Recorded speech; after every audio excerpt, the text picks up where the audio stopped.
ഓം ശ്രീ സായിരാം. ഒരു കൊച്ചു വിമാനം, യാത്രക്കാർ 12 പേർ. യാത്രക്കിടയിൽ വിമാനത്തിൻ്റെ നിയന്ത്രണം നഷ്ടപ്പെട്ടു. വിമാനത്താവളവുമായിട്ടുള്ള ബന്ധവും നിലച്ചു.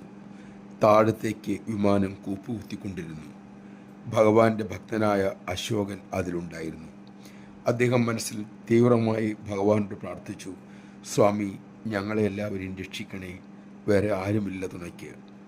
പ്രാർത്ഥന പൂർത്തീകരിക്കും മുമ്പേ വിമാനത്തിലെ ഇളക്കം നിലച്ചു. വിമാനം ശരിയായി പറക്കാൻ തുടങ്ങി. വിമാനം നിലം തൊട്ടപ്പോൾ അദ്ദേഹം പൈലറ്റിനോട് ആശ്വാസത്തോടെ തിരക്കി, എങ്ങനെയാണ് വിമാനം ശരിയായത്? പൈലറ്റ് പറഞ്ഞു, എനിക്കറിയില്ല, അത് സ്വയം ശരിയായി, അത്ര തന്നെ. ആഴ്ചകൾ കഴിഞ്ഞ് ശ്രീ അശോകൻ പ്രശാന്ത നിലയത്തിലെത്തി. ദർശന സമയം ഭഗവാൻ അദ്ദേഹത്തോട് പറഞ്ഞു, ബംഗാരു, ചെറിയ വിമാനത്തിൽ യാത്ര അരുത്. അത് നിയന്ത്രണത്തിൽ കൊണ്ടുവരിക അത്ര എളുപ്പമല്ല. ജയ് സായിരാം. ഭക്തൻ ഒന്നും പറയാതെ തന്നെ എല്ലാം ഇങ്ങോട്ട് അറിയിക്കുന്ന സ്വാമി.